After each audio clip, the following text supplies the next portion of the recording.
I'm gonna do this. Yeah. Excellencias. Excellencies, distinguished delegates.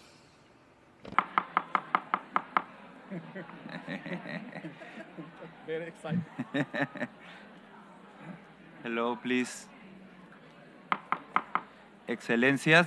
Excellencies, distinguished delegates, ladies and gentlemen, I call to order our second roundtable entitled Using AI as a tool for supporting inclusivity to strengthen the participation of persons with disability.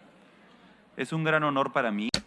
I have the great honor of co-chairing this roundtable alongside with my civil society counterpart, Ms. Susan Mazrui. Before getting started, I'd like to share a bit of background with the aim of laying the groundwork for today's discussion. Distinguished panelists and delegates, artificial intelligence and AI-powered technologies have been rapidly reshaping our societies and ways of learning, working and interacting.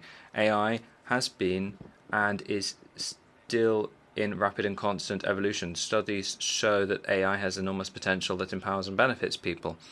On the other hand, other studies and feedback from persons with disabilities who have first-hand experience of using certain AI-powered products and services have showed that their user experiences have been quite different and may have been disappointing. Human rights advocates and development policymakers and practitioners and critics have been following AI developments and utilization, raised some concerns about bias in algorithms, lack of inclusivity and accessibility and discrimination by artificial intelligence.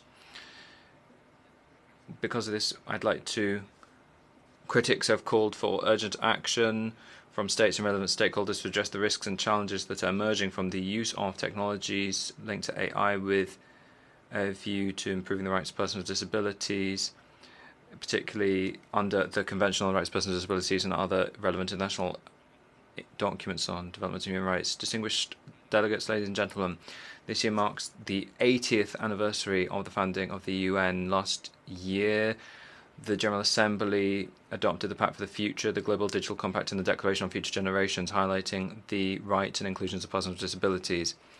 This year, in November, in Qatar, we will see the second World Summit for Social Development.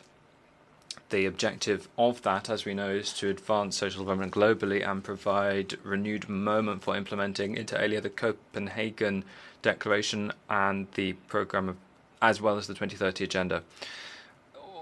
With that background, our roundtable is convened today at UN headquarters by engaging a group of global experts in fields of technology and disability issues, policymakers, development practitioners and civil society. In an in-depth dialogue, our deliberations will be focusing on reviewing AI development and utilization from a perspective of disability. We will identify key gaps and challenges and brainstorm opportunities and strategies in order to explore the potential of AI as a tool for supporting the inclusion and participation of persons with disabilities in society and development. Colleagues, I'm pleased to welcome to my right Ms. Susan Mazrui, my civil society counterpart, who will continue chairing this panel discussion. I will read a few words about her in English. Susan Mazrui is the board chair of G3ICT, the Global Initiative for Inclusive Information and Communication Technologies, an advocacy initiative that was launched in December 26. G3ICT has the mission to build a global community to advance digital accessibility for human rights and inclusive development for persons with disability in society in accordance with the Convention, CRPD. Today, G3ICT operates in over 130 countries as a global hub for a diverse network of advocates, technology leaders, accessibility professionals, and policymakers. Over the decades, Susan has been well known to the accessibility community for her pioneer work at AT&T of the United States. It was under the leadership of Susan that AT&T developed its first corporate strategies for state and federal compliance, and Singular Wireless became the first U.S. carrier to offer talking cell phones. Susan worked closely with deaf and hearing loss associations and industry members to address hearing aid and TTY compatibility with digital wireless handsets. Susan was instrumental in establishing AT&T's Chief Accessibility Office. In 2021, she received AT&T's Connection Awards, recognizing significant individual achievement. She served several terms on U.S. federal advisory committees, and recently she joined the board and became the chairperson of G3ICT. Susan, with the incredible CV that you have, the floor is yours. Thank you, David, for those kind introductions. It is indeed a great pleasure for me to work with you in the Roundtable discussing such an important issue. Our Roundtable seeks to further ongoing deliberations, not only pinpointing key problems and challenges. We shall use this opportunity to share also promising practices and actionable policies, which will pave the road towards safeguarding the rights of persons with disabilities in the context of AI. Without further ado, let me recognize and formally extend our warmest welcome to our distinguished panelists. Mr. Lim Zhu Yang, Oobee, GovTech of Government of Singapore. Ms. Dovilė Juodkaitė, expert on disability inclusion and new technologies and AI from Lithuania. Mr. Alexiei, Dingli, Department of AI, University of Malta. Ms. Jutta Treviranus, Director and Professor of Inclusive Research Center, OCAD, University in Canada, and Mohammed Ali Loutfy, G3ICT. Ladies and gentlemen, we will shortly invite each of our panelists to deliver their presentations for 10 minutes and share their thoughts and insights on this critical issue. Following the presentation of our panelists, we will invite delegations and observers to participate in an interactive discussion through a Q&A session to either pose questions to the panels or make brief comments that are relevant and may contribute to the discussion of the Roundtable. Participants who wish to take the floor are invited to press the button on their desk after the chair opens the floor. When given the floor, please unmute your microphones, identify yourselves and your delegation or organization before posing your question or comments. Please note that all interventions are strictly limited to 2 minutes with no exception. This is in order to ensure the discussion is interactive and allow for wide participation. So now I'd like to welcome our presentation by our panelists. Our first panelist, Mr. Lim Zhu Yang, Oobee, GovTech Singapore, and invite him to share an oral presentation for 10 minutes. Colleagues, I now kindly invite you to our first panelist to make a presentation. Mr. Lim is the GovTech Enable Awards awardee, a technology for good advocate who was born with high astigmatism. As a senior engineer in GovTech Singapore, Mr. Lim contributed greatly in building digital government services in Singapore. Some of the notable projects include the Trace Together app, which allowed for Bluetooth-enabled contact tracing during COVID-19 pandemic, and GovSupply, a platform that accelerated the distribution of essential goods such as masks and Trace Together tokens nationwide. In his current role as a tech lead of Oobee, Zhu Yang lends the accessibility testing tool that enables teams to shift left in fixing accessibility code updates. He ensures that Singapore's digital services are user-friendly for people from all walks of life, and that persons with disabilities are not left out in the rapid digitalization effort. Zhu Yang has also been instrumental in promising an inclusive hiring process at GovTech and advocates for workplace inclusivity through speaking engagement. Zhu Yang, you have the floor, and I apologize for saying your name wrong.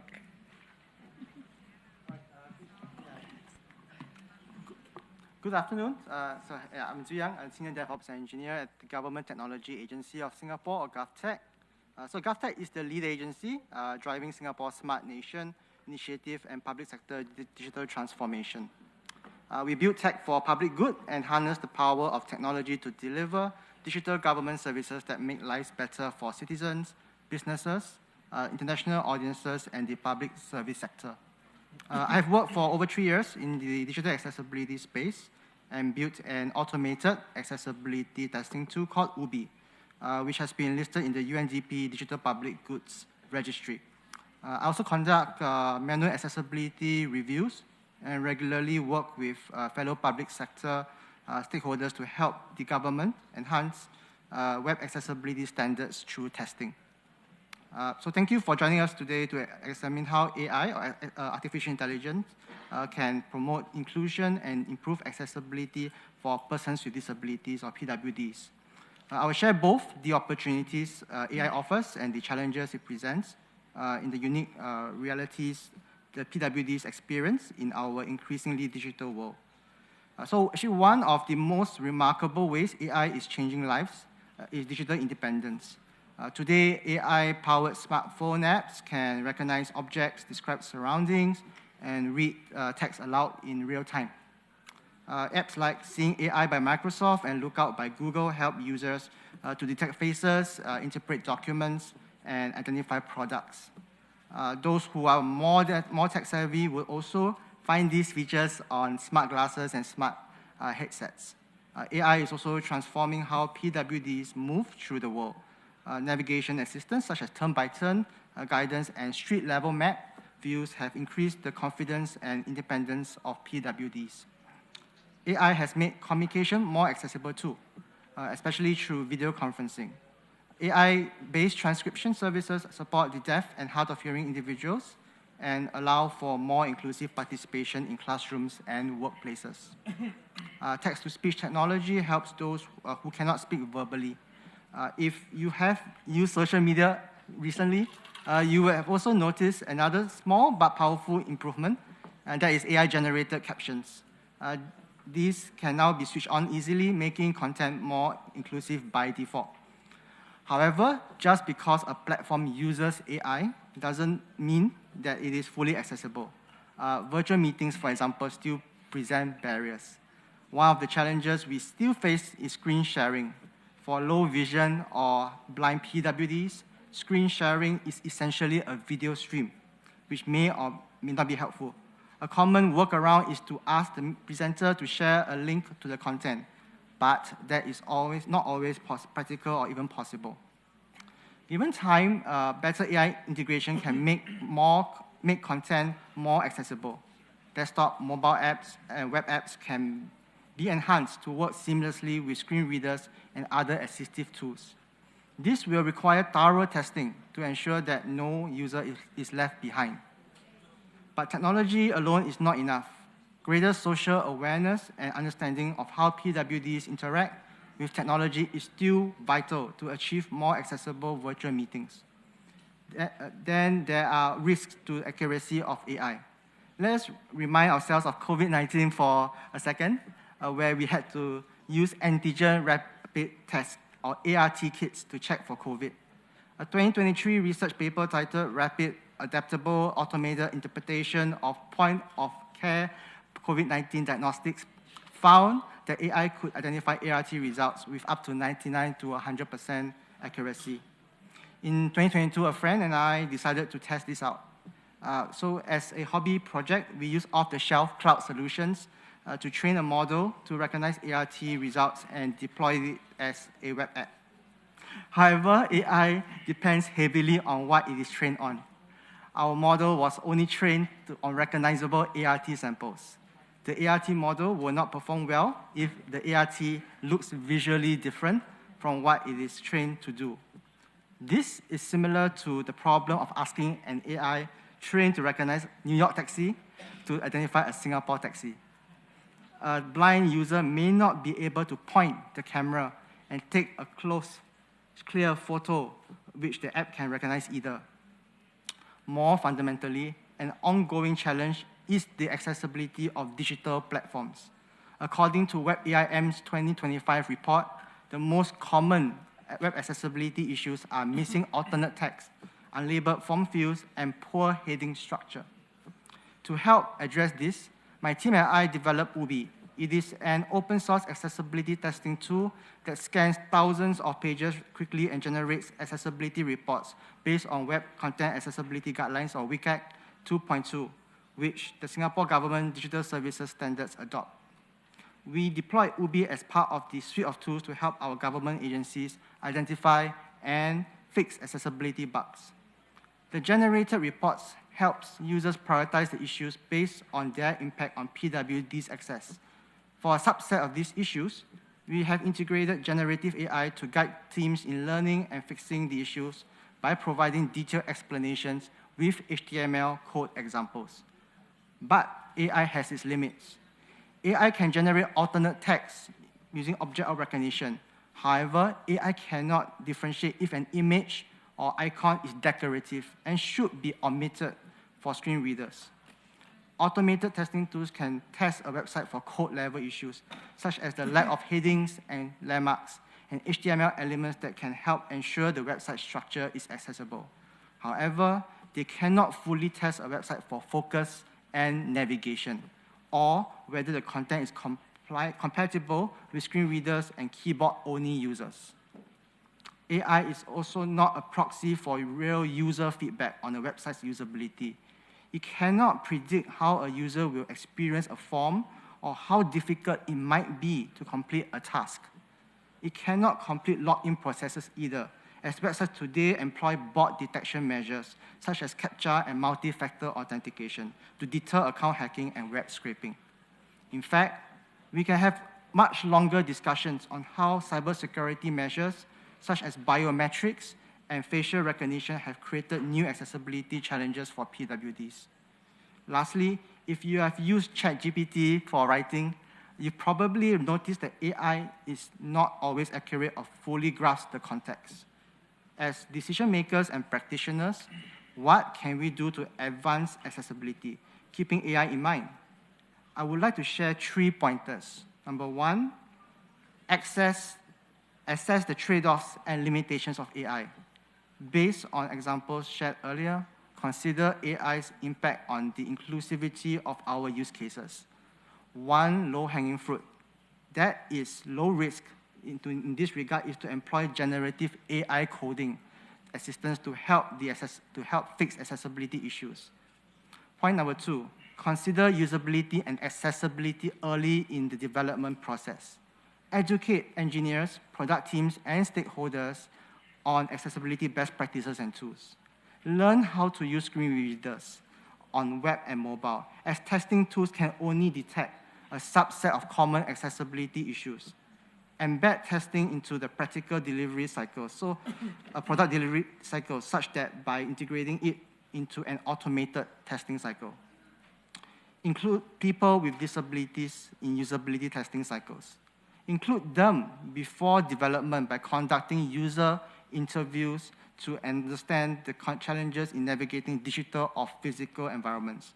Then engage them, their help in testing before product rollout. As it is more expensive to retrofit accessibility after a product has been launched. Embed clear accessibility guidelines within your project so that stakeholders are aware the importance of accessibility as a requirement. My last point, lastly, provide multiple methods for users to access your service, including a human support option if digital channels fail. With that, I would like to end with a short note. When we design for and with persons with disabilities to enhance accessibility upstream in the design process, we make the product and services more accessible for everyone. Thank you.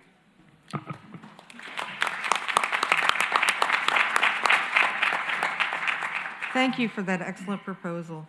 Our next speaker, Ms. Dovilė Juodkaitė, is an expert in disability inclusion in the context of new technology, AI, and is from Lithuania.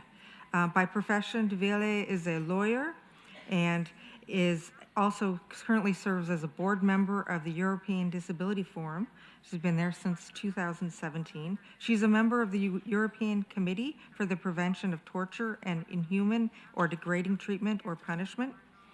Currently, upon request from the Polish presidency to the EU, Dovilė has been preparing a study entitled Opinion SOC Section 16, and the inclusion of persons with disabilities in the context of new technologies and AI for the European Economic and Social Committee.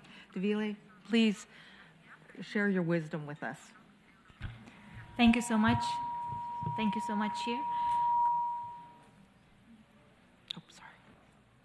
distinguished delegates, ladies and gentlemen. Thank you for this opportunity to speak today on the topic that is both urgent and promising. Indeed, AI technologies are changing our lives. They are reshaping how we live, work, learn, and connect. For many, these innovations offer convenience and efficiency, but for persons with disabilities, they may hold something even more powerful, the potential for inclusion, independence, and equal participation in society. However, if not carefully managed and without efforts to address the specific needs, there is a real risk of ongoing or even deepening existing inequalities and discrimination with regards to persons with disabilities. The major concerns regarding AI and persons with disabilities are related to data representation and collection. Persons with disabilities are often underrepresented in the data used to train the AI system.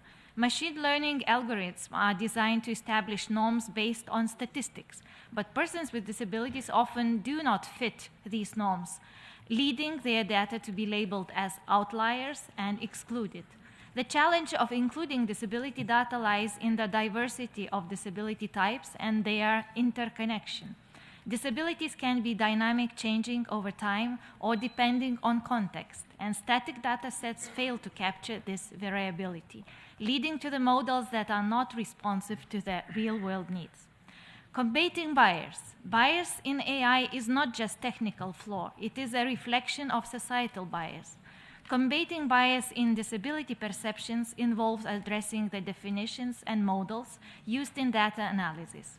Data sets often reflect existing human biases, particularly the medical model of disability, which frames disability negatively and ignores context. If data sets include discriminatory decisions, AI is likely to perpetuate biases, reinforcing social injustices. Combating bias requires involving persons with disabilities in the design, testing, and evaluation of AI systems, as just mentioned before. Lack of inclusivity, fairness, and accountability. Traditional fairness metrics in AI rarely account for disability. There is a lack of assessment for unintended consequences related to disability rights. An ethical approach is needed that emphasizes inclusive design, accessibility, and relevant fairness metrics. So what must be done? I will now focus on the context of European Union and present the recommendations from the European Economic and Social Committee in the opinion entitled Inclusion of People with Disabilities Through New Technologies and Artificial Intelligence.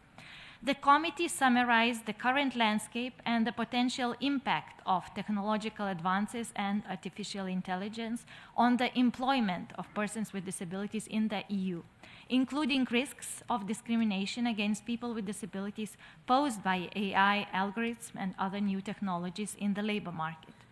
It emphasizes the urgent need for inclusive design, accessibility, and safeguards to ensure that AI systems do not reinforce existing inequalities or create new barriers to employment for persons with disabilities. As a reminder, the EU and member states have made commitments to implement UN Convention on the Rights of Persons with Disabilities. This includes recognizing the right of persons with disabilities to work on an equal basis with others, and remove all barriers that may hinder persons with disabilities, including those in the physical environment and information and communication technologies.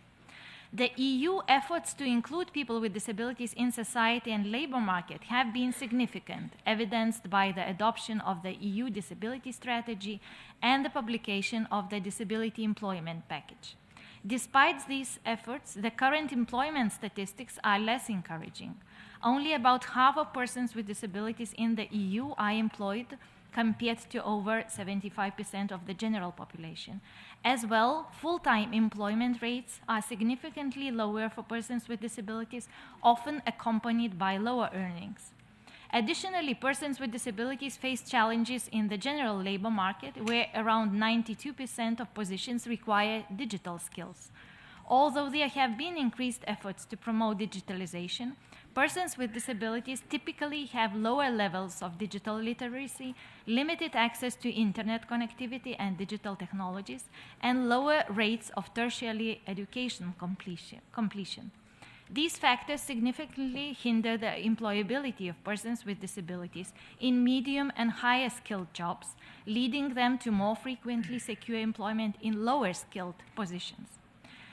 As well, labor market trends indicate that lower skilled jobs are increasingly being replaced by new technologies, leading to job losses among individuals in these roles. Globally, 2.3% of jobs are at risk of being eliminated due to automation, with a trend disproportionately affecting women and persons with disabilities. All those figures indicate not just existing gaps. It is a signal that our system, including AI, are not fully inclusive.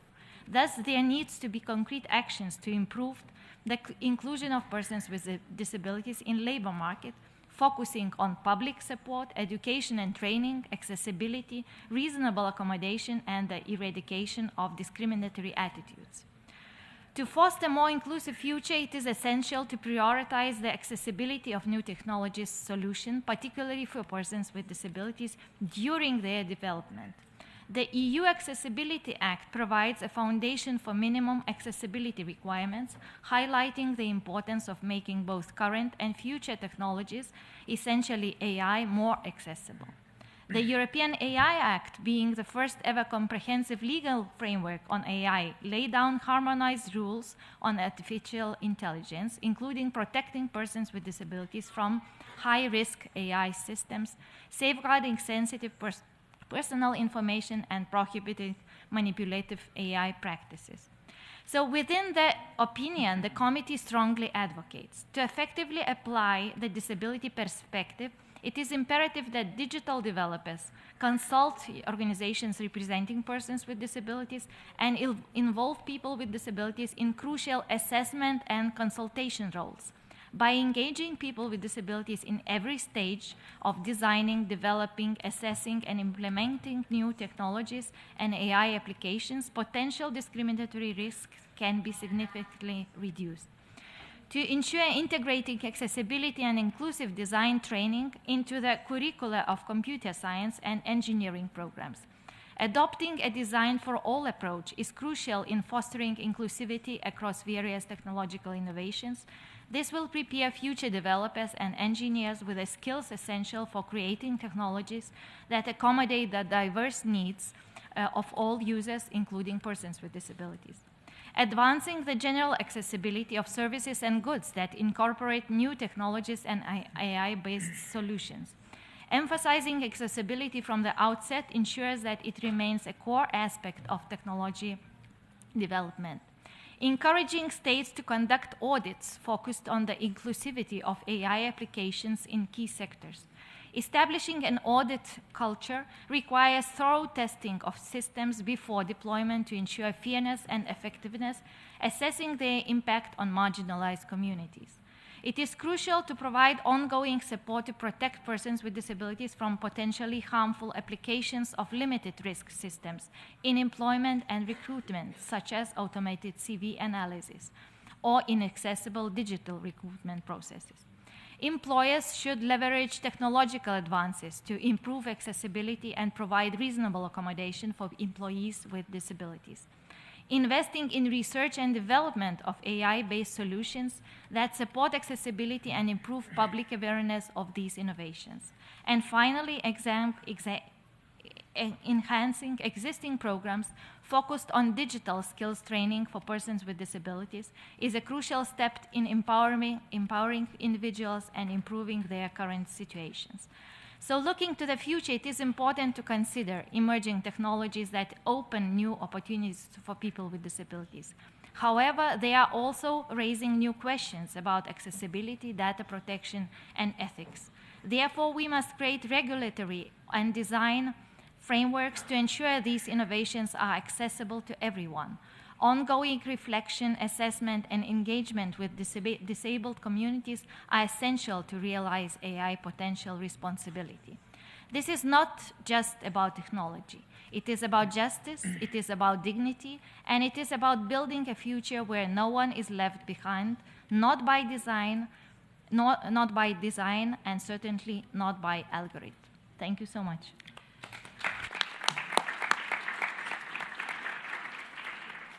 Thank you for that very insightful presentation. Dear colleagues, I have the honor to invite Professor Alexiei Dingli to join the panel discussion. He is an AI expert and from the University of Malta with over 20 years experience in the field and considerable peer-reviewed publications. He has helped numerous organizations implement AI solutions. He is a member of the Malta AI Task Force and working to position Malta as a global AI leader. Professor Dingli, it's our pleasure to welcome you today. The floor is yours. I do want to remind folks it's a 10-minute limit for speaking, and I know we could listen to you all day. Chair, distinguished delegates, colleagues, and friends. Picture something that happened to many of us this very morning. You are rushing, coffee balanced in one hand, phone in the other, and face recognition refuses to unlock because the light is wrong. For a second, you are locked out of your own digital life. You sigh, juggle the cup, tilt your head, perhaps give up and key in the passcode. In that instant, you adapt yourself to a device that could just as easily have adapted to you. For most of us, the inconvenience is over in moments. For millions of people with disabilities, that silent negotiation with technology never ends. They are repeatedly asked to bend to technology. That would be far more humane if it learned to meet them at least halfway. Today, I invite you to set a new compass bearing. Imagine a future in which disability is not a challenge to be engineered away, but the most exact design brief a technologist could hope for, and the moral North Star by which artificial intelligence must navigate. When an interface works for a person who sees with their fingertips, or for a thinker who arranges ideas as images rather than words, it works more intuitively for everyone. Place disability at the starting line, and inclusion becomes the baseline. Excellence becomes an effortless byproduct. I repeat, by placing disability at the starting line, inclusion becomes the baseline. We stand on the verge of the AI era that will rewrite the social contract. Algorithms already recommend our news, steer our cars, and answer our children's homework questions. Within 5 years, so-called agentic AI systems capable of negotiating, scheduling, and problem-solving on our behalf will move from merely novelty to daily companionship. The question is no longer whether this revolution will arrive, but who will be at the helm when it does. That is where the principle of disability sovereignty in AI comes in. Sovereignty means self-determination. It means that people with disabilities decide how the technologies that shape their lives are conceived, built, and governed. It demands representation at every table where power is exercised. The standards committees drafting technical protocols, the venture capital board approving budgets, and the parliamentary committees writing the rules. It insists on the rights not merely to be consulted but to lead. Anything less is a remix of digital paternalism. Why does this matter? Because business as usual is failing us. Consider a hiring algorithm that dismisses a candidate with autism because their eye contact looks unnatural to the machine, or a speech-to-text engine that mishandles a person's words because it was never trained on their stutter. Think of a driverless car whose sensors have barely ever seen a white cane and therefore cannot recognize one on the road. These are not hypothetical glitches. They are daily reminders that when experiences of people with disabilities are absent from the data and the design brief, discrimination becomes automated and scaled. How can we risk that discrimination becomes automated and scaled? Furthermore, exclusion carries a moral, economic, and ultimately existential price. The World Economic Forum predicts that AI will reshape the labor market by 2030, affecting roughly 90 million jobs. Yet, without bold intervention, the world will still be left with an 85 million person shortfall in skilled talent, a gap capable of stripping up to $8.5 trillion annually. Therefore, inclusive-centered AI is not a courtesy, but a global life support for all the economy. Professionals with disabilities, long pushed to the margins, constitute an immense, largely untapped reservoir of ingenuity, precisely because they have spent their lives reverse engineering environments never built for them. When technology becomes a bridge rather than a barrier, we unleash that ingenuity at scale, turning a looming labor famine into a renaissance of human potential. In doing so, we achieve more than justice. We tackle an economic crisis of historic proportions. What then does success look like? It looks like Tokyo's Avatar Robot Cafe, where servers with spinal cord injuries pilot robots from their homes, earning wages, chatting with customers, and finishing each shift with the same satisfied fatigue as any other barista. It looks like the testers at Fable Tech Labs, a remote research platform that pays people with disabilities to use AI-assisted tools to uncover accessibility flaws for top companies, turning lived experiences into billable expertise. And it looks like Oticon, the international IT consultancy that employs more than 600 consultants on the autism spectrum, matching them for software testing, data engineering, and cybersecurity projects. These consultants convert their pattern recognition strengths into premium code audits, proving that one's sideline talent can become a competitive asset. None of these breakthroughs began with charity.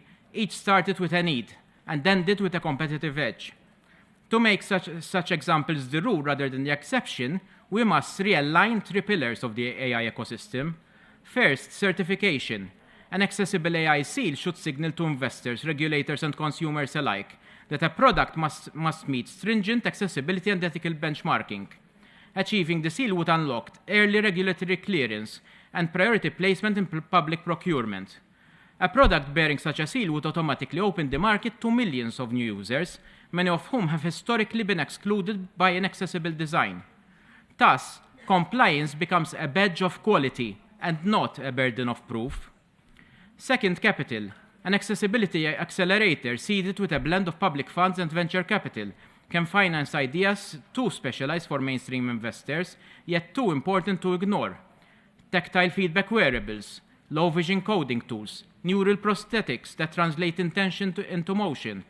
The accelerator's governing board must reserve seats for innovators with disabilities to ensure that money flows where it will matter most. Third, talent exchange. A reverse mentorship program pairs AI laboratories with technologists having a disability who serve as a strategic co-developer. These partnerships are grounded in commercial reality, revenue sharing, joint patents, and mutual accountability. Expertise flows from disability into the boardroom, flipping the old hierarchy on its head. Of course, none of these carries weight unless we confront the system's biases head-on.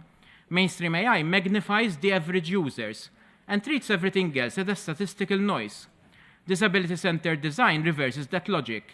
By looking at the edges, we stress test systems against the full range of human variance and make them sturdier for everyone. In the same way that curb cuts built for wheelchair users now guide parents with pushchairs, suitcases, and bicycles across the world's pavements. So where do we begin? Governments can mandate that no publicly funded AI projects proceeds without disability leadership at the design table. Universities can modify curricula so that accessibility engineering is a core requirement, not an elective. Corporations can tie executive bonuses to measure inclusion metrics. Civil society organizations can insist on open door sandboxes, where users with disabilities hold part of the governance votes. None of these measures require a new miracle of science. They only require the will to share the power.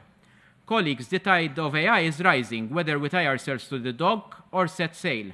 The decision before us is whether people with disabilities will be passengers waving from the dock or sailors at the helm.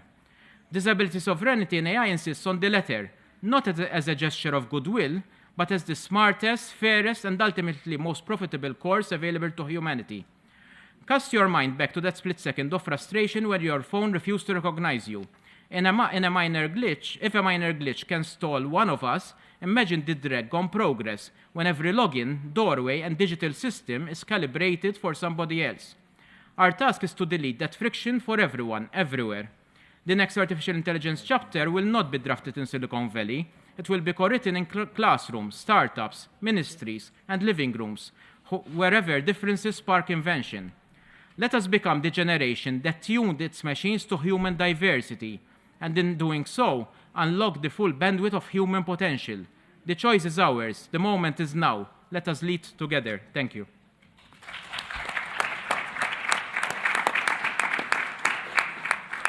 Thank you, Mr. Dingli, for your contributions.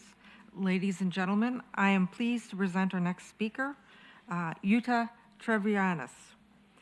Ms. Jutta Treviranus is the Director of Inclusive Design Research Center and Professor of the Faculty of Design at OCAD, University of Toronto, Canada. She has a number of qualifications that I am not going to list with her permission, so we can actually hear her speak, since she is the expert in this area. So thank you very much for joining us, and we look forward to your insightful presentation. And it's wonderful to be on a panel where I'm not the only one saying some of these things. I would like to go further into some of the things that some of the panelists here have spoken about. There is a fundamental tension between the current design of artificial intelligence and the nature of disability. This tension means that people with disabilities experience both the extreme benefits but also the extreme harms of artificial intelligence. Most AI ethics guidance points to the lack of fair proportional representation of data about persons with disabilities as the source of AI bias and harms. However, because AI is a statistical replicator that identifies and produces statistically average, even if full proportional representation were possible, AI decision systems would still be biased against persons with disabilities. And this has grave implications for people with disabilities, but our society as a whole. In the field of inclusive design, we know that disability implies difference and the resourcefulness, innovation, and risk detection that necessarily comes with difference from the average. Human diversity and the diverse perspectives and capacities that accompany human differences are essential in a complex, quickly changing world in unexpected ways, and we're certainly experiencing that at the moment. By designing with the full spectrum of our human diversity, we equip our society with choices when faced with unexpected crises and barriers. And unfortunately, the design of our current AI systems is moving our society in the opposite direction. Pervasively deployed AI decision tools are poised to make every harm even worse for people who are already vulnerable and every benefit better for people who are already doing well. In that sense, it is like a magnifying mirror of our current society, exaggerating existing patterns of disparity. If we don't change the design of AI, and if we proceed with all the hyped applications of AI, inequity in housing, employment, education, poverty, healthcare, political priorities, news coverage, government budgeting, research allocations, and many other inequities will be amplified, accelerated, and automated. In stark terms, current AI systems are propagating a very seductive form of digital eugenics, eliminating difference and promoting normality at a time when we need diversity. At its most basic, AI is a high-powered statistical reasoning machine feeding on available data. It is a power tool that statistically finds and produces the typical, popular, normative, predictable, or statistically average more efficiently, accurately, and consistently. To understand the impact on people with disabilities, you need to understand something about disability and data. If you plot human needs, all the human needs that you can collect, on a data plot, it looks like a starburst. And I call this the human starburst. The data plot has a dense, crowded middle where you find the majority or average needs. Minority needs diverge from the middle further and further apart from each other, meaning that they're more and more different from each other. The needs of people with disabilities are the outliers at the jagged edge of that data starburst. Any statistical prediction is accurate for people in the average middle, inaccurate as for people that diverge from the middle, and wrong for anyone at the edges of the human starburst. And this was the case before AI started to use statistics. The implications of this became clear when back in 2013, I tested automated vehicle decision systems with an unexpected scenario of a person who moves backwards in her wheelchair. The decision systems decided that the vehicle should proceed through the intersection. If they had been deployed, they would have run the person over. It was asserted that the problem was a lack of data about people in wheelchairs and intersections. However, when the systems were trained on a large amount of data regarding people using wheelchairs to cross intersections, the system still chose to proceed and effectively run the person over, but with greater confidence. Statistical reasoning showed that people in wheelchairs moved forwards. This issue is known as the outlier problem. People with disabilities tend to be the outliers. My research center has been monitoring harm and incident databases regarding AI, and a disproportionate number of reports are related to disability. Examples include parents with disabilities falsely flagged as unfit, false positive tax audits, false positive security flagging, exclusion in hiring and academic admission, biased credit and asset rating, unfairly denied mortgage and loans, unfairly high insurance rates, deprioritization of relevant information, and even iatrogenic death and illness, or death and illness due to the treatment rather than the illness. AI-based medical calculators recommend what is good for the average person. Persons with disabilities are not average, and insurance companies are denying coverage for anything not recommended by the AI medical calculators. My distress is intensified by the emerging AI ethics industry and by the policies intended to provide protection against the harms of AI. These systems also rely on statistical reasoning. The focus of AI protections related to disability has been on the lack of fair representation of disabled people in the data used to train AI. This is a valid concern, but it also supports AI's voracious hunger for data. I'm distressed because none of the ethics protections address the impact of statistical reasoning on people with disabilities. We need more than removing human bias from algorithms, proxies, and labels, or excising markers of disability to avoid discrimination. Disabled people, by virtue of their difference from the average and from each other, have no statistical power. In impact and risk-benefit assessments that promise to protect us, the critical and cumulative harms to disabled people will be dismissed as anecdotal and insignificant when weighed against the benefits to the majority. I do not want to denigrate the extreme opportunities of AI. AI is life-changing when it translates visual information, speech, sound, and movement into accessible forms. But what about people that can't afford or access AI tools? AI will reduce our exposure and comfort with human difference. These tools also offer inverse benefit. They work the worst for people who need them the most. If your speech is far from the average, if the things you need to recognize are not typical, if your meaning is far from the dominant meaning. While people with disabilities are most vulnerable to data abuse and misuse, privacy protections are ineffective for most people with disabilities. With de-identification at source, despite the anonymization of data, people with disabilities can be re-identified because they are highly unique. Differential privacy strategies that remove the data that could be used to identify someone as disabled also removes the data that is needed to train the AI to serve unique needs associated with disabilities. The reality is that most people with disabilities have already bartered their privacy for essential services, especially if the choice is between agreeing to contribute their data or foregoing services needed for their survival. We need to go beyond privacy protections and adopt policies that prevent data abuse and misuse and help people recover from privacy breaches. So what can we do?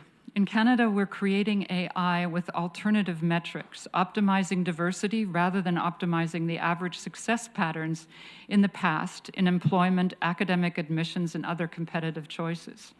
We're creating a tool and specification called the Trust Meter that warns AI implementers when they should not use AI to make a decision because the person or group subjected to the decision is far from the statistical average and will be misunderstood or harmed. Because AI works the worst for people that need it the most, because they are extremely far from average, we need to push it to reach the jagged edges.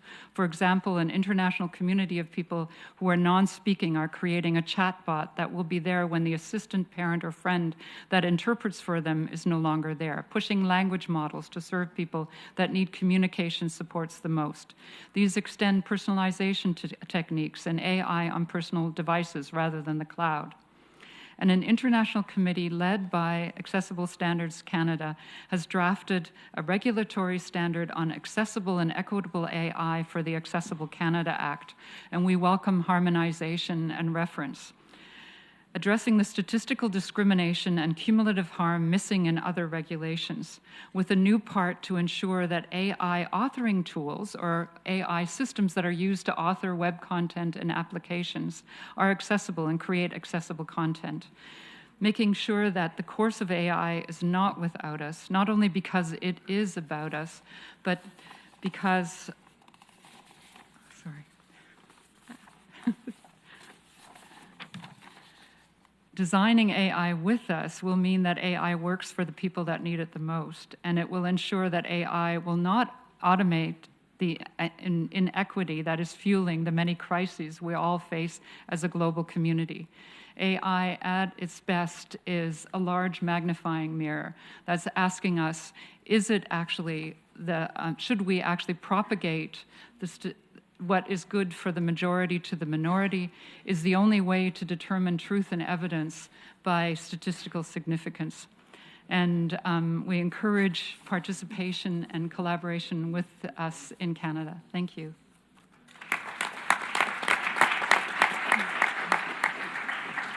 Thank you very much for your insights. We look forward to hearing more in response later to questions.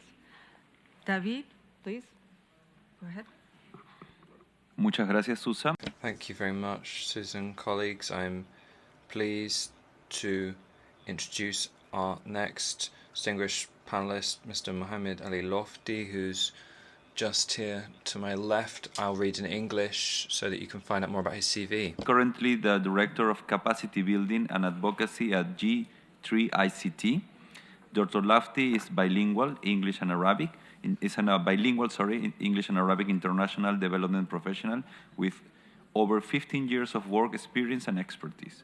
Prior to this, Dr. Loutfy served in a number of positions in different entities and organizations. For example, between 2014 and 2020, he served as a co-founder and executive director of the Arab Forum for the Rights of Persons with Disabilities. He was also the executive director of Disabled Peoples International, DPI. Dr. Loutfy, as a DPO leader, also co-chairs the stakeholder group of persons with disability for the high-level political forum on the Sustainable Development Goals, advocating globally for disability inclusive development at the UN. Dr. Loutfy, it is a pleasure having you with us today in the panel. The floor is yours. Thank you, Excellency. Esteemed co-chairs, Excellencies, ladies and gentlemen, allow me to start my intervention while my fellow panelists address the issue of artificial intelligence from the point of view of technicalities and also concerns and how the insights about how to make the future more inclusive when it comes to artificial intelligence for persons with disabilities. I would like to make some suggestions and address the issue from a political point of view, making some recommendations on how to fulfill these dreams that my colleagues have just shared with us. So this afternoon, it is my great pleasure to present on the United Nations Global Digital Compact, GDC, a comprehensive global framework for digital cooperation and governance of artificial intelligence. This presentation will highlight the involvement of G3ICT, the Global Initiative for Inclusive ICTs, in the development and implementation of the GDC. Since 2022, G3ICT has been actively contributing to the Global Digital Compact and artificial intelligence governance through its ECOSOC status at the United Nations. Our involvement includes participation in thematic roundtables, submitting inputs and statements, and contributing to the development of the GDC document and the Artificial Intelligence Advisory Board interim report.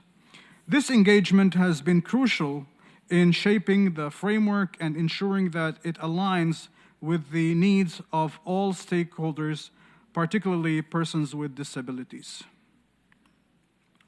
Our advocacy efforts have been extensive, including participation in digital inclusion, related roundtables, side events at the Conference of States Parties to the Convention on the Rights of Persons with Disabilities, particularly COSP18 and COSP17, and multi-stakeholder-based consultations and dialogues leading to the Summit of the Future in September 2024.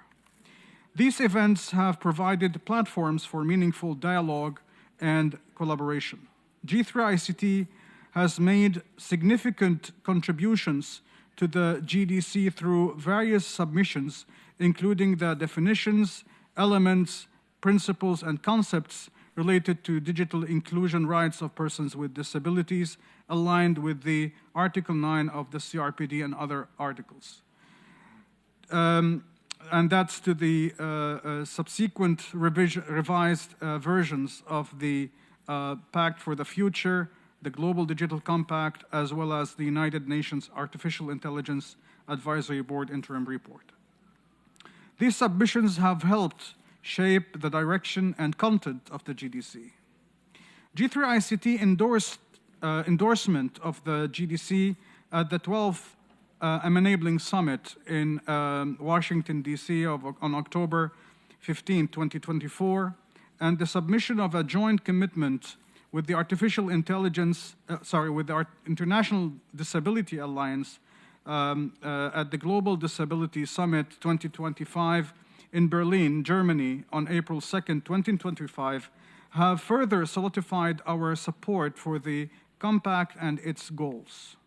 G3ICT has been actively involved in shaping the GDC by contributing research, policy, recommendations, and advocacy efforts. Its endorsement of the Compact reinforces the importance of digital accessibility as a fundamental human right, aligning with the Convention on the Rights of Persons with Disabilities. The GDC explicitly affirms the rights of persons with disabilities and commits to increasing the availability, accessibility, and affordability of digital technologies by 2030.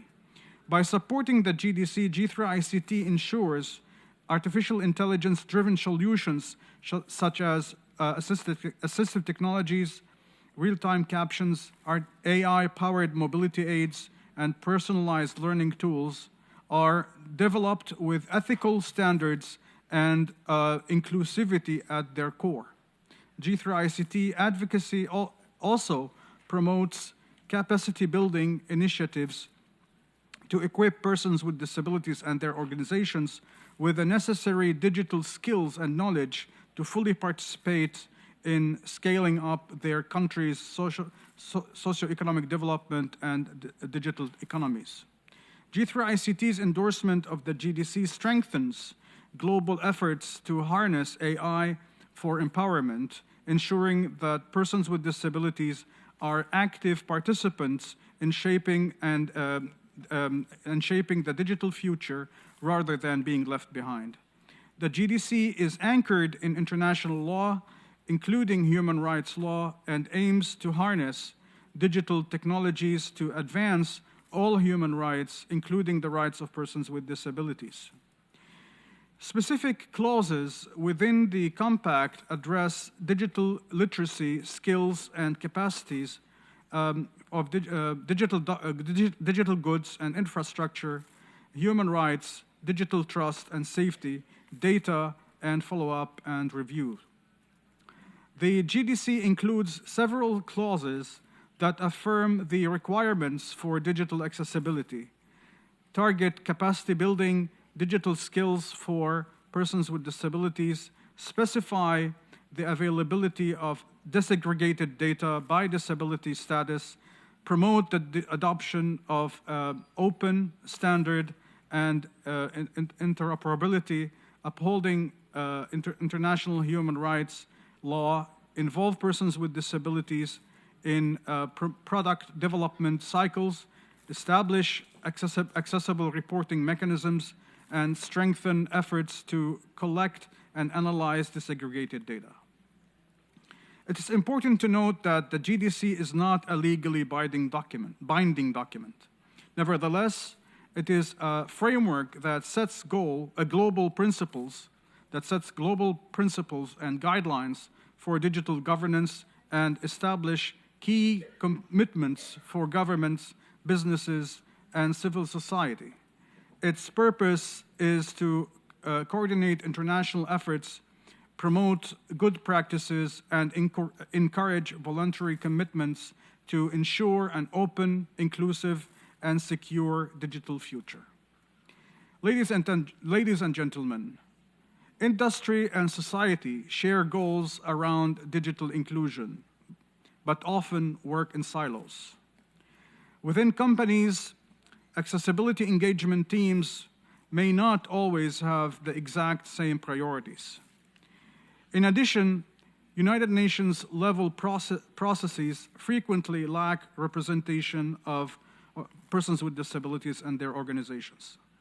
Therefore, G3ICT has launched its Digital Accessibility Guidelines and Standard Harmonization Work Group, DASH Worker Group, that act as a platform to normalize dialogue between OPDs and private sector, create shared language and joint messages, bridge internal gaps in companies, and build feedback loops between strategy and lived experiences. The DASH Worker Group has several priorities, including monitoring and influencing through UN advocacy, organizing awareness-raising campaigns, developing awareness-raising materials, hosting webinars, creating a repository on market fragmentation and standardization, and addressing emerging areas of standards on digital inclusion. These efforts aim to promote digital accessibility policies, access to affordable and inclusive digital infrastructure, raise awareness about digital accessibility and inclusion rights of persons with disabilities, strengthen capacity through training and partnerships, and monitor and hold stakeholders accountable to respect and ensure rights of persons with disabilities to digital inclusion and accessibility. Let me comprehend a little bit on these strategies. Monitoring and implementation. Civil society can document lived experiences and contribute to GDC reviews, while industry can share implementation updates and co-author case studies. For instance, jointly, they can host informal roundtables with UN missions about the subject matter. Capacity building. Civil society can identify grassroots needs and support local training, while industry can offer training or mentorship. Jointly, they can develop, share toolkits and organize webinars. Standards harmonization. Civil society can identify standard implementation challenges, while industry can map internal standards usage and share insights and challenges. Jointly, they can build a standards repository with taking into consideration inputs of organizations of persons with disabilities. G3ICT has just launched the process for conducting the 3rd edition of its Digital Accessibility Right Evaluation Index, DARE Index, a benchmarking tool developed by advocates for advocates that is conducted by G3ICT in collaboration with national, regional, and international organizations, advocacy organizations of persons with disabilities, such as the European Disability Forum, World Blind Union, International Disability Alliance, Disabled Peoples International. This advocacy tool benchmarks country progress in making information and communication technologies accessible for all, in compliance with Article 9 of the Convention on the Rights of Persons with Disabilities. The 3rd edition of DARE Index 2025 includes questions about the GDC to evaluate the extent of alignment across countries, particularly from the point of view of artificial intelligence. artificial intelligence governance-based policies, programs, and digital inclusion rights-related outcomes. In conclusion, the United Nations Global Digital Compact is a vital framework for digital cooperation and governance of artificial intelligence. Through the efforts of G3ICT and the DASH work group, we are working to get towards an inclusive, open, safe, and secure digital future that respects and promotes human rights for all. Thank you for your attention, and I look forward to our continued collaboration in advancing these important goals. Thank you.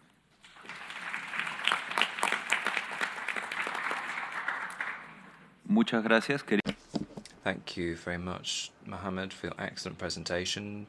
Dear delegates, civil society friends, once again I'd like to extend my sincere thanks to all our panelists for their sharing of expertise that we just heard at this roundtable. Colleagues, I'd like now to move on to the second part of this roundtable, that is interactive dialogue between you and the panelists, or the question and answer segment. As announced at the beginning of this meeting, we have slightly under an hour, and there'll be an opportunity for delegations and other observers to request the floor to pose specific questions to panelists or to make brief comments relevant to our discussions today. For this purpose, delegates and other participants may press the button in front of you at your desk if you intend to speak. All interested delegations and accredited observers from UN entities and national human rights institutions are also able to inscribe. I will soon give the floor to those who have already inscribed to ensure that we have an inclusive discussion in accordance with the decision of the Bureau. We will invite one NGO, one UN entity, and one NHRI to take the floor. When you've taken the floor, please first identify yourself and the title of your delegation organization. Please either pose specific questions to the panel or share your brief comments relevant to the discussion. Please refrain from reading prepared statements to facilitate our discussions today.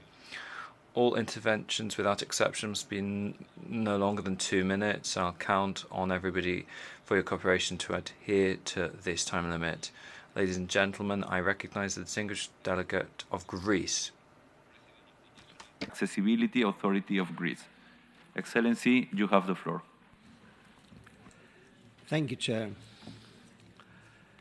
Since its adoption in 2006, CRPD has served as a transformative legal and normative framework for advancing the rights of persons with disabilities, nationally, regionally, and internationally. Among its many catalytic contributions, the CRPD had a major impact on the digital accessibility field, and my brief intervention, focuses on this very important field. Digital accessibility, a well-researched domain from an academic perspective, in practice falls short of expectations. Although we know in principle what should be done, and despite the existence of de facto standards and laws, it remains a nice-to-have feature and not a mainstream concern, with the majority of currently available digital products and services around the world still failing to meet existing standards and legislation. This could be attributed to several reasons. To begin with, there is a notable lack of enforcement mechanisms. Moreover, adopting an accessible by design approach is not an easy endeavor for the ICT industry. It requires knowledge, training, and a deep understanding of the needs of persons with disabilities, skills that are largely missing today from software engineers globally. In light of these challenges, an in-progress project in Greece aims to address these issues and promote digital accessibility in practice, empowered by cutting-edge artificial intelligence technologies. It provides a new methodological framework and a human-centered approach in developing accessible by design digital products and services, engaging target users, including people with disabilities, in the process. Believing that successful technological innovations that have a beneficial impact on the lives of people with disabilities around the world should be shared globally, we aim to provide this platform as an... Muchas gracias. Thank you very much. Now I recognize the distinguished delegate of Kuwait. You have the floor.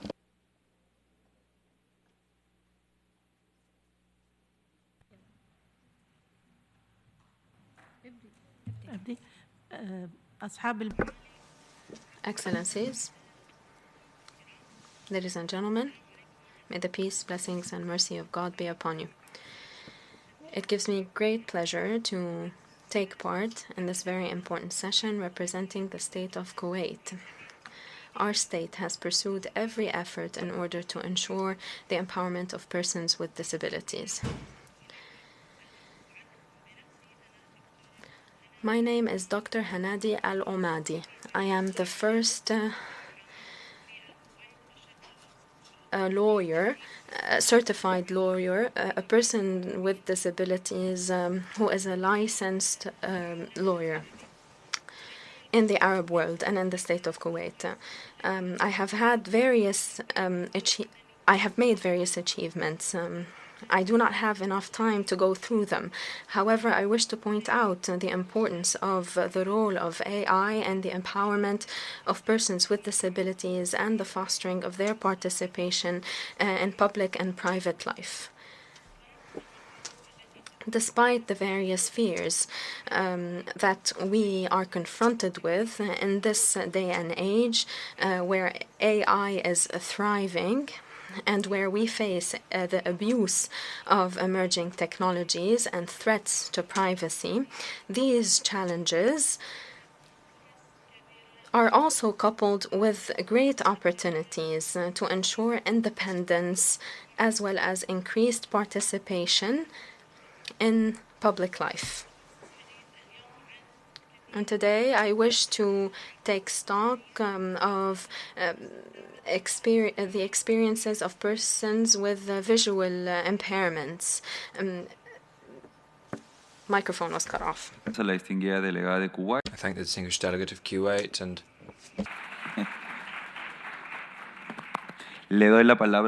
now I give the floor to the distinguished delegate of Ukraine. You have the floor.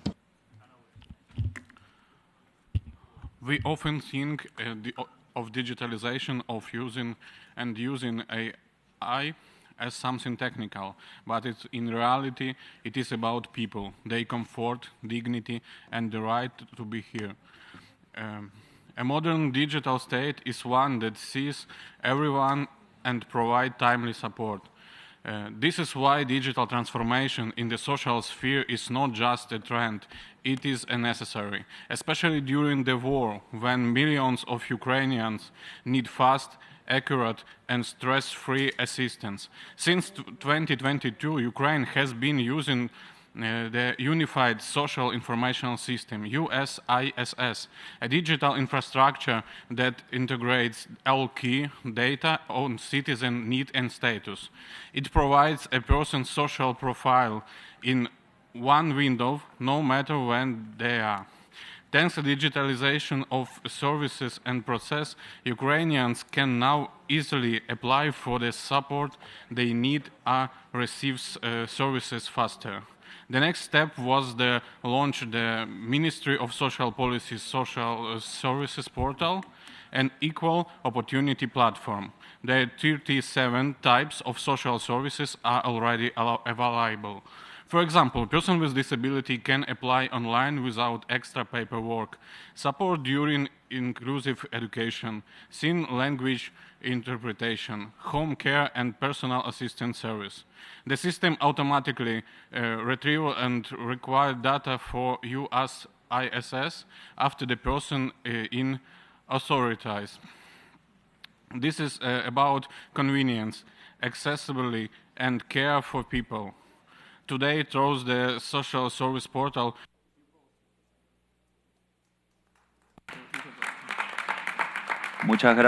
Thank you very much. I now give the floor to the distinguished delegate of Guyana. You have the floor. Thank you very much, Chair. Ladies and gentlemen, Excellencies, Ganesh Singh from the Cooperative Republic of Guyana. As was highlighted by the panelists in their insightful presentations, AI holds the potential to transform the world for persons with disabilities. It's not a distant hope, but a powerful reality that is already making changes. AI-powered tools are helping to bridge the accessibility gap and ensure persons with disabilities have access to opportunities to live a more independent and productive lives. We are seeing more persons with disabilities employed, accessing more educational opportunities, and becoming more independent as a result of artificial intelligence. In Guyana, through the Guyana Digital School, persons with disabilities are able to access tailored lessons, or this online school is fashioning individualized education plans for all registered students, including children or students with disabilities. We are seeing more persons with disabilities in Guyana using AI in their daily jobs. Screen readers are improved now. Voice-activated devices are making a difference in their lives. Chair, the aforementioned examples illustrate how AI can ensure persons with disabilities live an independent life. It supports or reinforces independence, dignity, and participation, core principles of the CRPD. As was highlighted by the panelists, yes, they are positive, but there is also risk. Once AI is developed with biased data, and a process that is not inclusive, or implementation or deploying of AI without accessibility standards, we're going to have problems.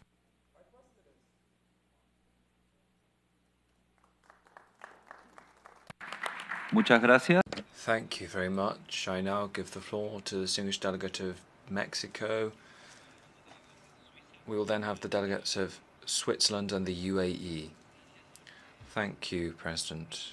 Mexico has actively promoted at multilateral level the incorporation of human rights into debates on science, technology, and innovation. We believe that the rights of persons with disabilities should be mainstreamed into all policies linked to digital technologies, including artificial intelligence, and that their participation in this process is vital. Similarly, we're of the view that these debates should address the multiple stakeholders involved. We recognize that AI could improve the lives of persons with disabilities, facilitating access to education, health, employment, mobility, and social and political participation. And yet, we're cognizant of the challenges that it brings if we don't address accessibility, connectivity, and digital literacy problems.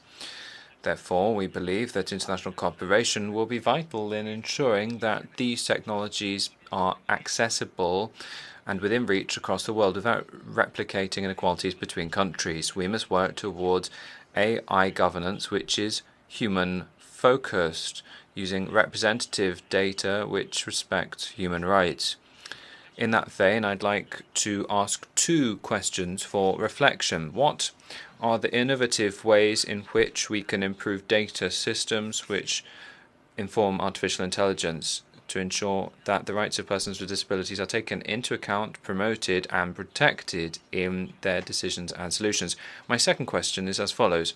How can we ensure that these processes meet the needs of persons with disabilities in all their diversity, with particular heed being paid to multiple and intersecting forms of disability? Thank you. Muchas gracias al distinguido. I thank the distinguished delegate of Mexico. I now give the floor to the distinguished delegate of Switzerland.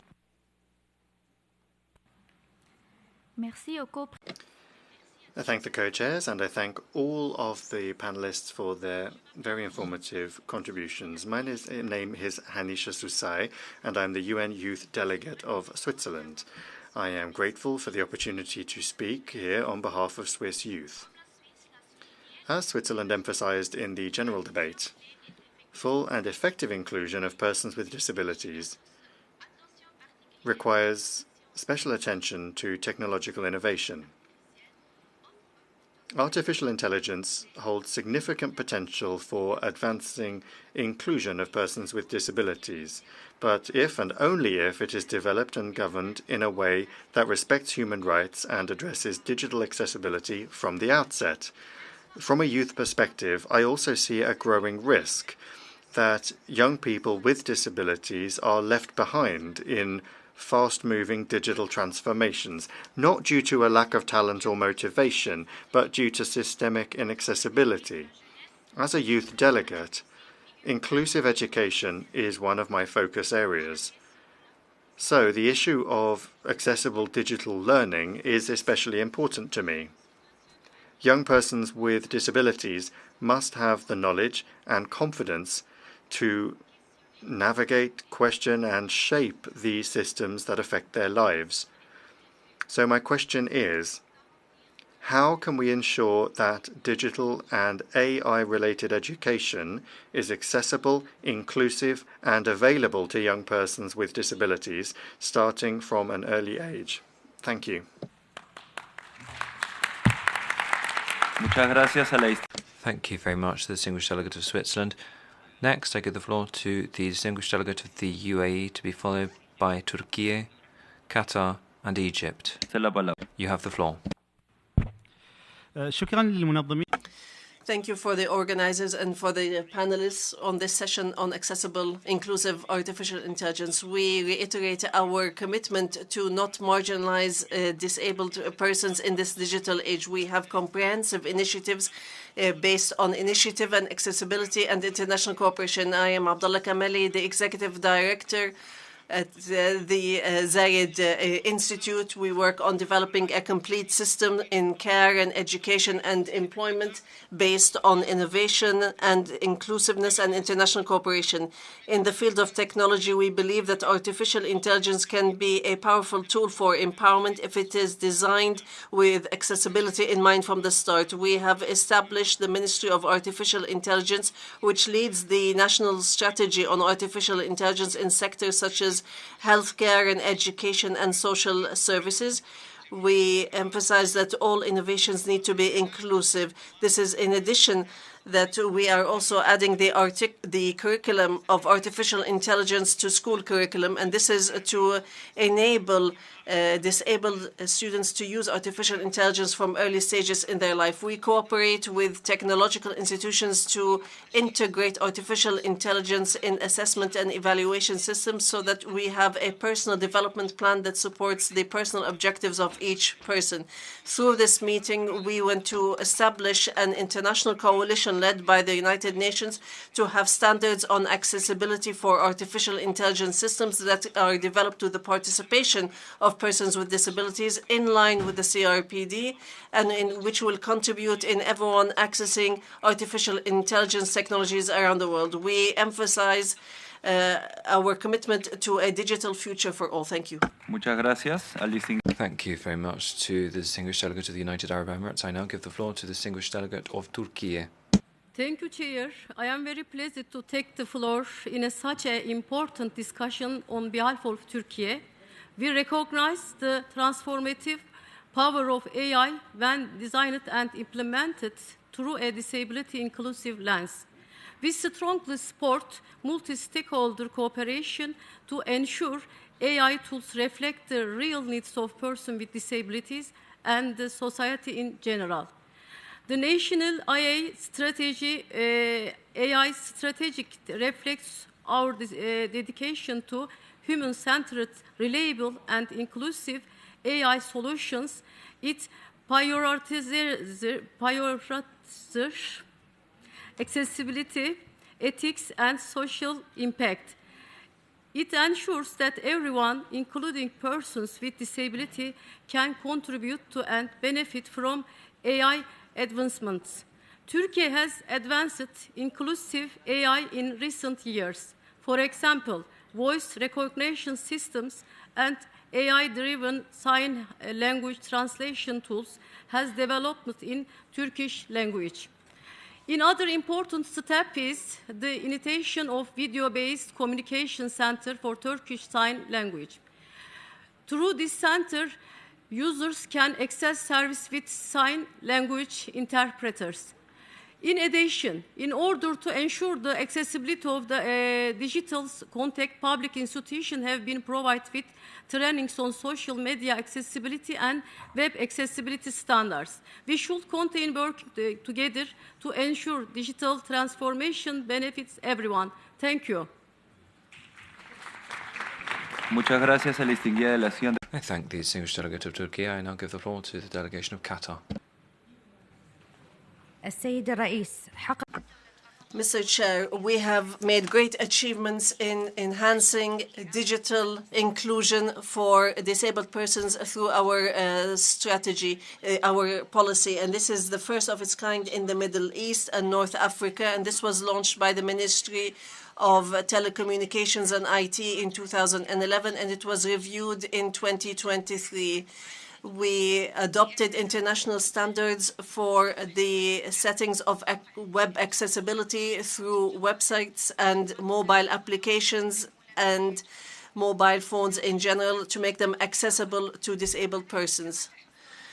Qatar is also keen on digitalizing services for persons with disabilities, such as having the digital service for employment called Cochaired.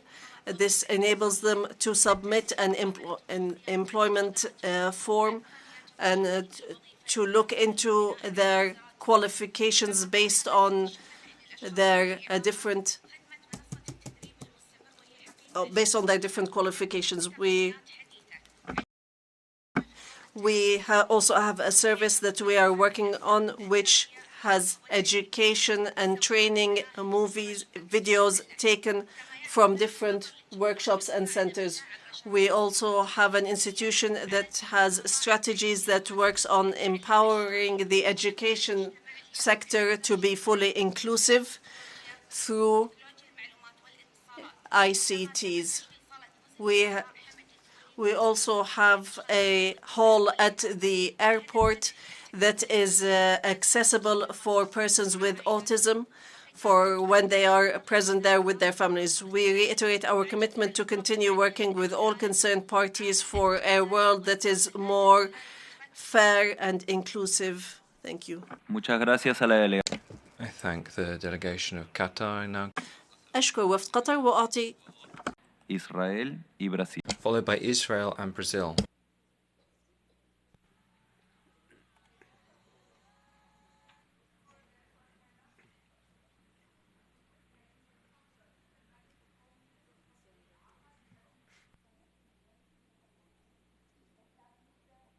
الأشخاص ذوي الإعاقة وأدركت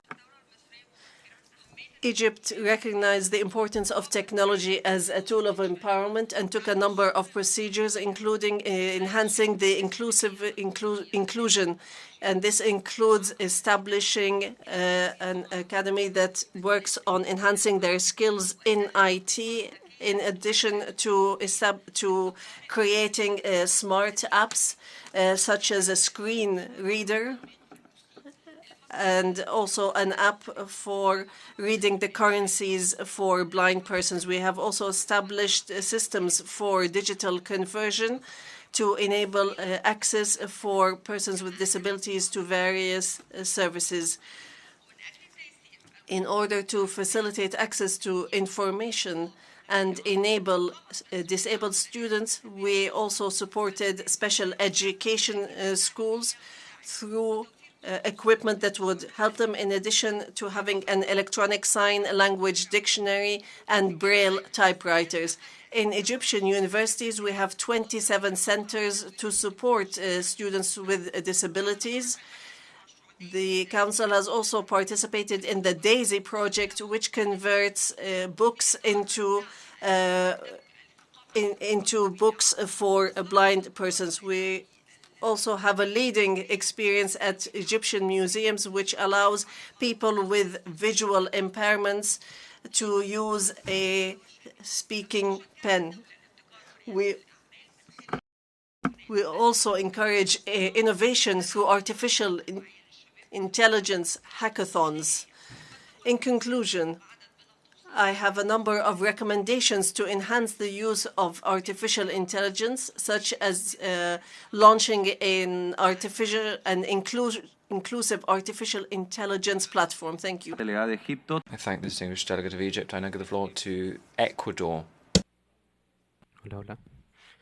It's an honor, Chair, to participate in this roundtable promoting a fundamental principle of all democratic societies, leaving nobody behind. That takes on even greater value when we turn to the uses of technology and most particularly AI as a tool for guaranteeing rights, equity and the full participation of those with disabilities. The Constitution of Ecuador recognizes under its Article 16 the right to universal access for ICTs. For its part, the National Assembly has received various legislative initiatives geared towards the ethical, safe and person-centered use of AI. In addition, we have economic incentives, university training, and policies of protection of priority groups such as children, adolescents, and those with and without disabilities. Ecuador recognizes the possibilities of AI, which are transformative and are keeping open channels for implementation of accessibility, participation, and ethics criteria with universal design and reasonable adjustments. The employment question shows a significant improvement in terms of access to the digital sphere in our country. Internet use went from 69% in 2022 to 77% in 2024, and digital illiteracy reduced from 8.2% to 5.4%. These are major steps forward, pointing the way to follow, but they also recall that there are still gaps affecting most particularly those with disabilities. Documents such as the Digital Transformation Agenda of Ecuador 2022-2025 and the IA Diagnostic document drawn up by the Ministry of Telecommunications recommend standards in terms of accessibility at international level. Our goal should be clear that AI doesn't just improve the efficiency of services, but that it brings it closer to all people without exceptions. Thank you. I thank the delegation of Ecuador. I now give the floor to the delegation of Israel. Thank you, Chair. My name is Advocate Ayelet Levin, and I'm a Director of Legislation and Policy at the Commission for Equal Rights of Persons with Disabilities in Israel. It is an honor to address this forum and share an initiative led by our Commission focusing on accessibility for small businesses through the use of artificial intelligence.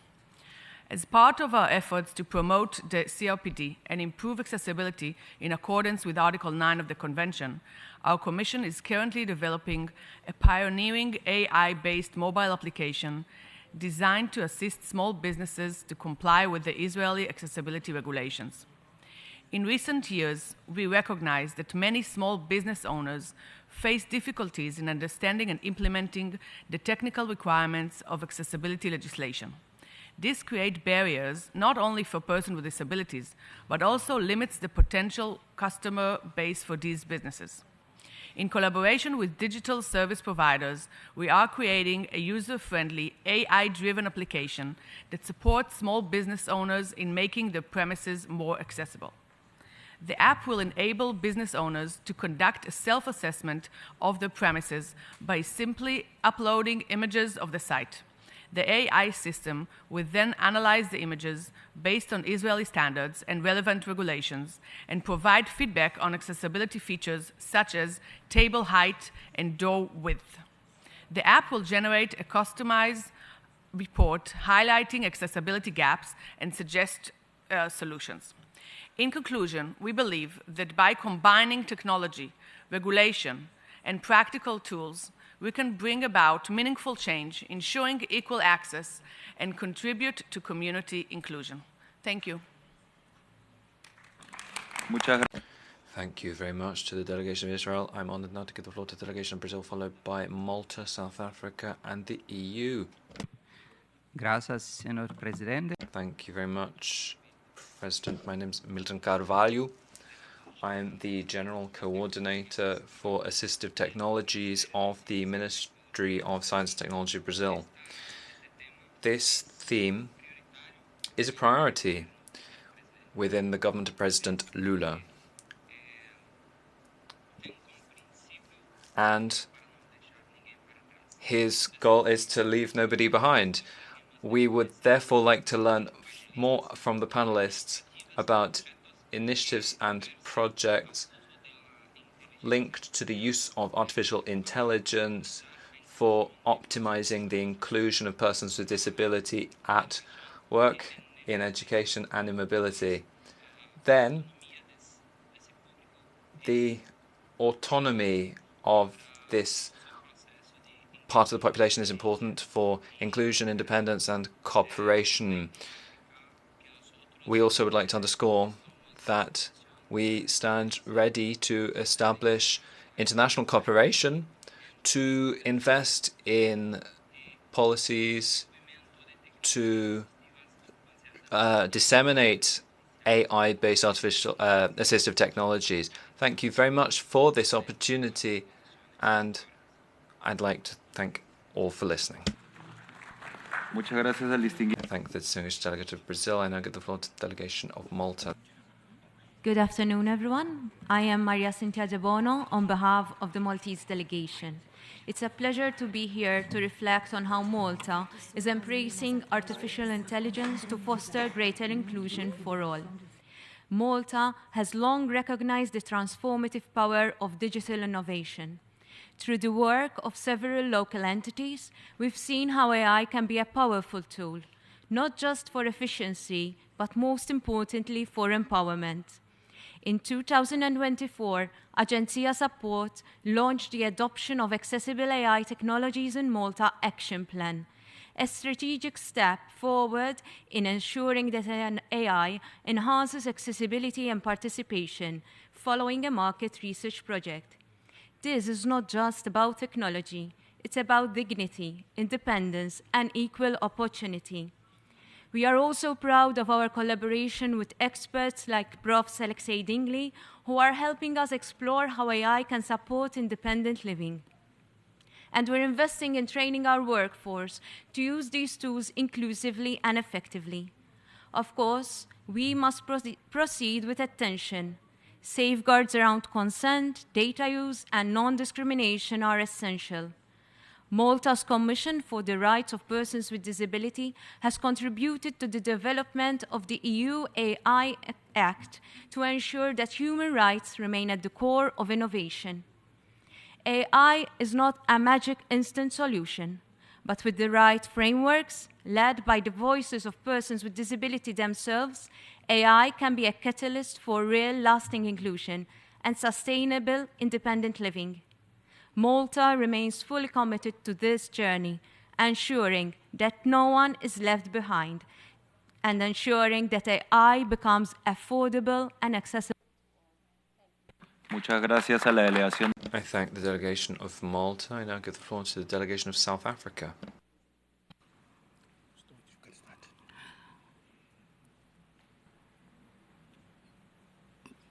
You can start. Okay.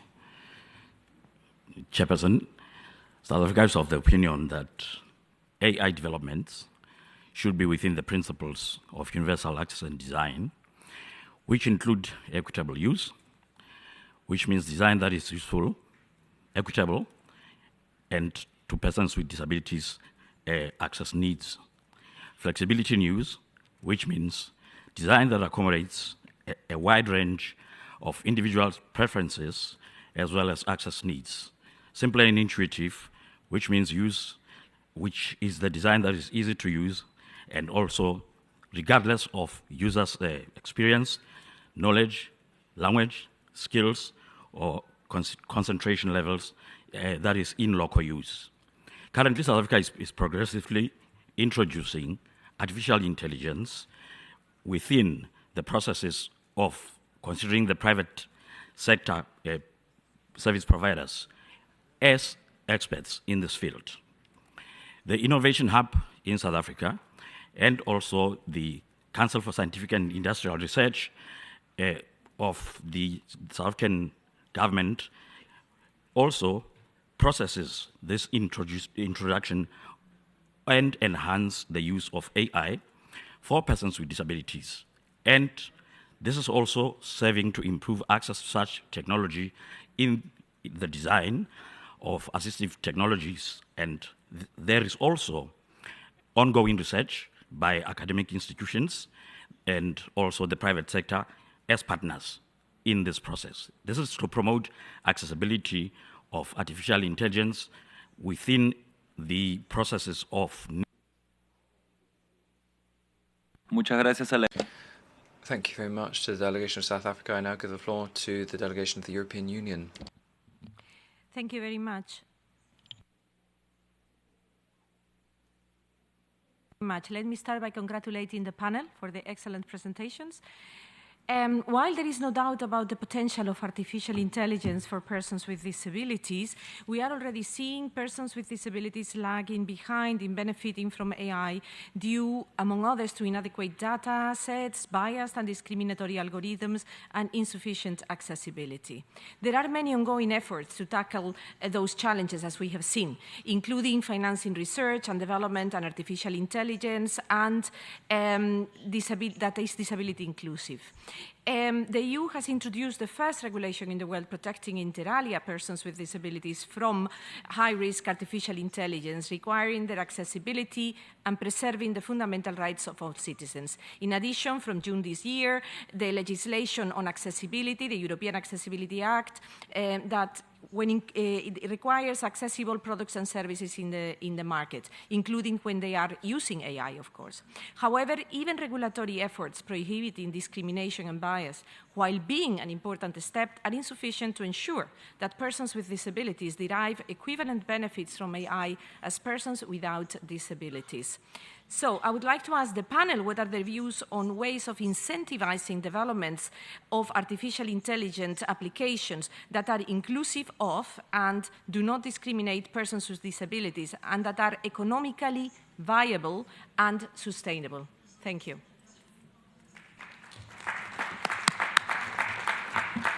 Muchas gracias a todos los... Thank you very much to all of the states who have intervened. Thank you for your interesting comments and questions. I do regret that we don't have any further time for further intervention, so I'd like to apologise to the delegations who have asked for the floor. I won't be able to give it to you. I'd now like to turn to our distinguished panellists so that they can very briefly give their responses and share their reflections on some of the questions we've been asked. I'd like to ask each of you to limit your speaking time to approximately 1 minute. I'll start with Dr. Mohammed. Dr. Mohammed, you have the floor. Yes, well, first of all, in order for us to ensure that AI is inclusive of persons with disabilities, policymakers on government level and legislative level must have the political will to adopt the necessary policies and regulations and standards for ensuring inclusive AI. Secondly, it's very important for all stakeholders to understand the added value of the inclusion of persons with disabilities in AI-related programs.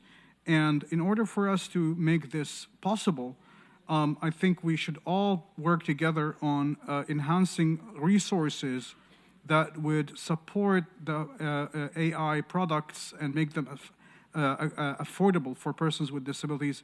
And there are different ways that we can do that. Governments can leverage their general universal fund programs and enhance the inclusive public procurement policies so AI would be inclusive for persons with disabilities. Thank you.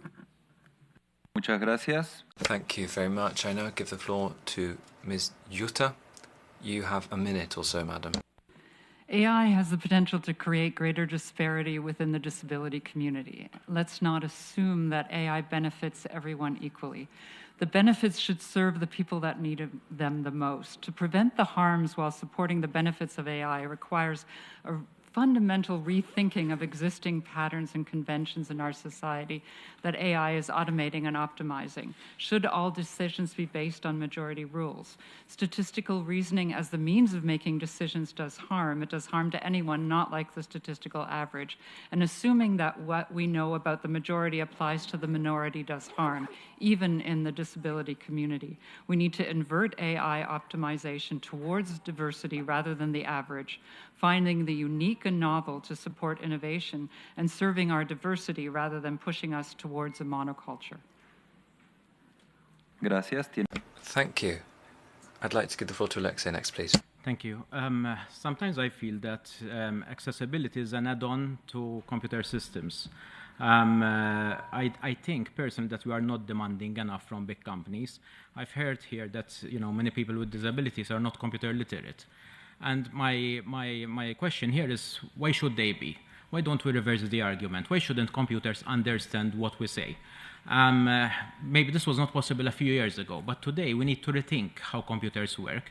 If you look at the latest, even just this week, Apple launched their new OSs, and they went back to the Windows system, which I remind you, it's a 45-year-old system. I think it's about time. We use AI, we use its full potential and make it accessible for everyone.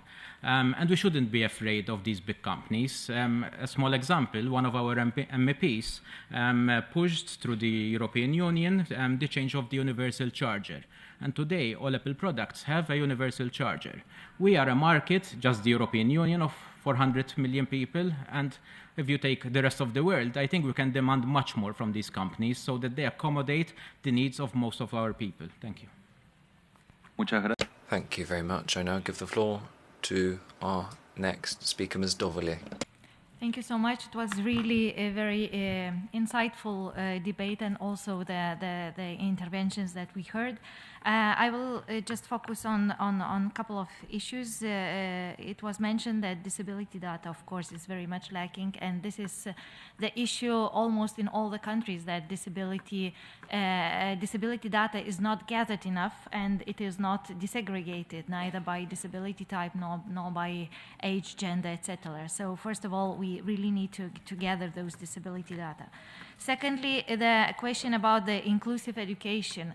First of all, again, no segregation of people with disabilities should be in specialized schools, in segregated facilities, and this also impose the development of the inclusive programs, and first of all, available equipment being also offered in those inclusive schools. And thirdly, I want to also mention that, as it was mentioned by the colleagues already, cooperation between the developers, the disability community, the businesses, and as a European Economic and Social Committee is suggesting that the dialogue, always the civil dialogue, social dialogue, should be in place for development of those technologies and AI solutions. Thank you. Thank you very much. I now give the floor to our last panelist, Mr. Lim Zhu. Yeah, so I think practically, as we saw today, I think the important thing we need to do is to include PWDs in the testing process, and be it in data or be it in the way policies are made. And this may be in the form of ensuring that data is trained, like for example, the common areas of that PWDs find frustration is in biometric and authentication.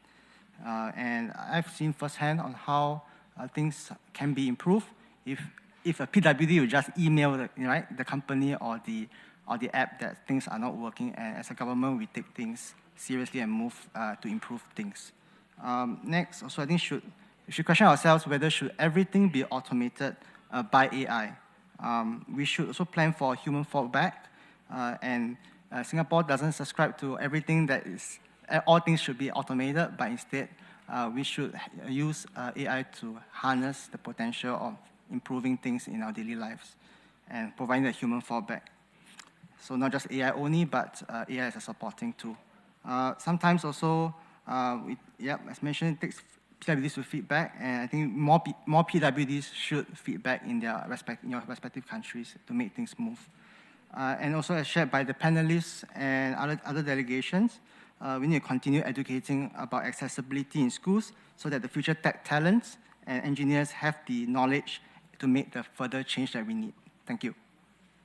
Muchas gracias, señor Lim. Thank you very much, Mr. Lim, and all panelists for sharing your responses, and all delegates who actively participated. Before closing the meeting, I'd like to pass the floor to my co-chair, Susan, for any final observations.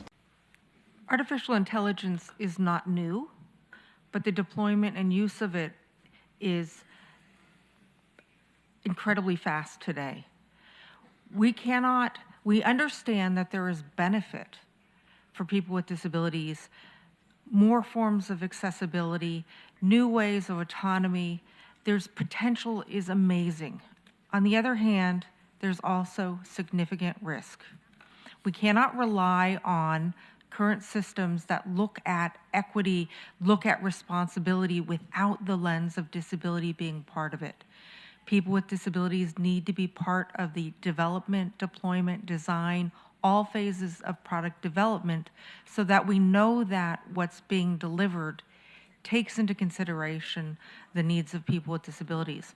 Moreover, we need to put processes in place with a multi-pronged approach that includes industry, government, persons with disabilities, and those who do research to ensure that we can come up with best practices, ways of checking how AI is being deployed and whether it is unintentionally discriminated against people with disabilities, and to learn the best steps to prevent this. We need oversight, and we can only do that if we work together. Thank you. Thank you very much, Susan. I will speak now in English as we are in the last minutes.